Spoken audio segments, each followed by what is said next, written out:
So I think nominal interest rates are going to fall, which means that I want to be a holder of gold. So I'm starting to accumulate more and more of the precious metal. And I've been on your show for years now, right? I've told you when I sold it. I've told you when I'm buying it back. I am now buying it back because we're starting to reach the point of peak hawkishness as far as long-term interest rates are concerned.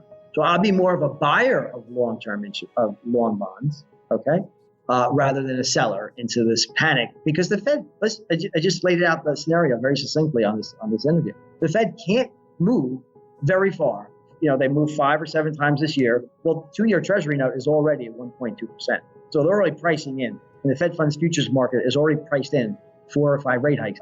I think if the Fed does that this year, they'll invert the yield curve and the whole thing will unwind. And gold should sniff that out in the next few weeks or months, at the most, in my opinion.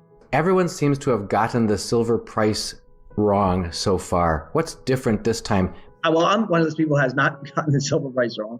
I've told you over the years I've been on this program, I have not been yet a buyer of silver. I want to buy silver when the rate of inflation globally is increasing, because silver is a monetary metal. It's also an industrial metal. The last thing I would want to do now, I'm buying gold. I didn't say I was buying all precious metals. So, you have me on your program. You want me to be honest because you are a very honest person. And I'm telling you that silver is a buy after the Fed and the ECB and the Bank of Japan, well, they can't get any more dovish, but the PBOC, and they've started to become dovish. But I would like to see the Fed and the ECB become much more dovish than they are right now, which, if that engenders a period of global growth accelerating, rate of change basis, then I would want to be a buyer of silver and gold. Until then, it's just gold. So first of all, dollars created. Define dollars. You mean physical currency, or do you mean base money supply? If you're looking at base money supply, it's ballooned to almost $9 trillion. So it's up about 90%. But that's just base money. I don't know if you're mentioning M1 or M2 or M3. They don't even keep track of M3 anymore. They barely keep track of M2.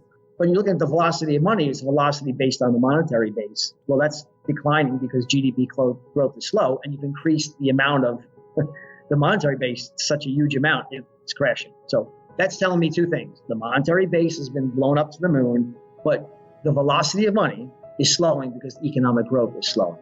And because it's slowing off a very, very large base, you get a lower percent. Just for a rule of thumb, it's never a good idea to take money out of your house to invest in the stock market. I just don't like that trade, especially when I think that real estate is in a echo bubble. There's a triumvirate of bubbles out there right now, as you know, real estate, stocks, and bonds. So you're speaking to someone right now who's actually renting a house before I go and buy a house, because I did this before in 2005 and 2006 when I sold some property I had in Florida, Sarasota, because I knew we had a bubble in real estate back then. So I'm doing the same thing now. So I'm deferring my purchase, because I think we're going to have a very big problem with real estate mortgage interest rates in the very near future, as I just went through about the Fed dumping $2.7 trillion of commercial mortgage-backed securities. So when you talk about the interest rate complex, you have to be very specific. So I do believe that short-term rates could rise a little further. Long-term Treasury are in a topping process, in my opinion. Because as I said before in this, to answer the first question, the Fed is always fighting, the last war. Now they're going to start to fight inflation. Now they should have been starting inflation years ago.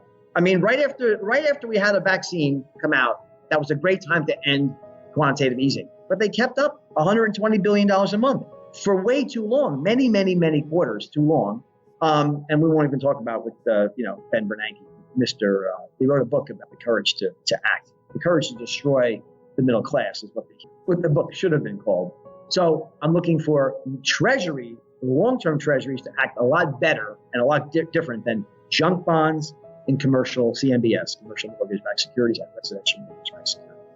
The days of buy and hold, it's dead. It's over.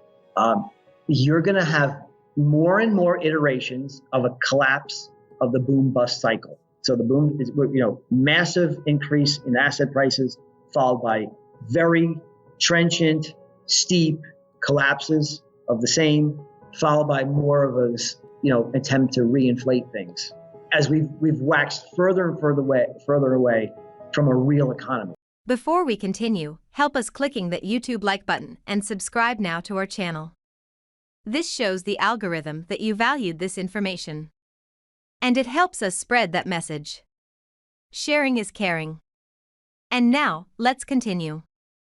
I have bad news for you. If you're not rich by now, you're screwed. And if you're in debt, you're even double screwed.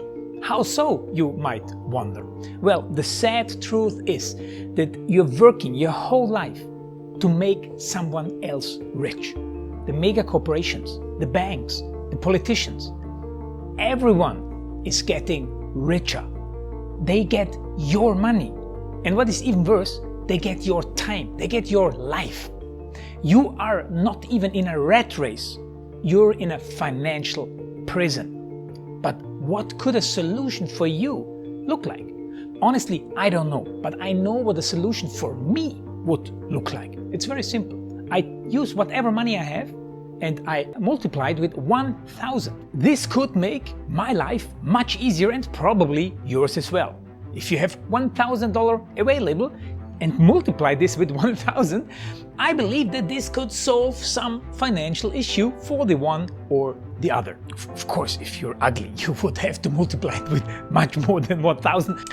My name is Marco Stan, and this is what I decided to do. I decided to 1000x my money. This is not a joke. I know what you may be thinking. What is this guy talking about?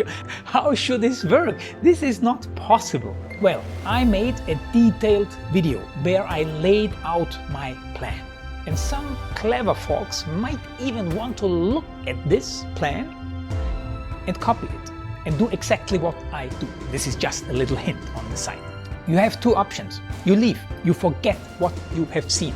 You do whatever you're doing and you hope that somehow you get some other results. Good luck with that. Or you click the link below the video. You enter your email address because I'm not showing this to everybody. You at least watch my video on how I plan to 1000x my money. The choice is yours. Make the right choice. Join me. See what a different future you could have. See at least how I intend, how I plan to do the 1000x. So click on the link below, enter your email address, and I see you on the other side. Your Marco Stan.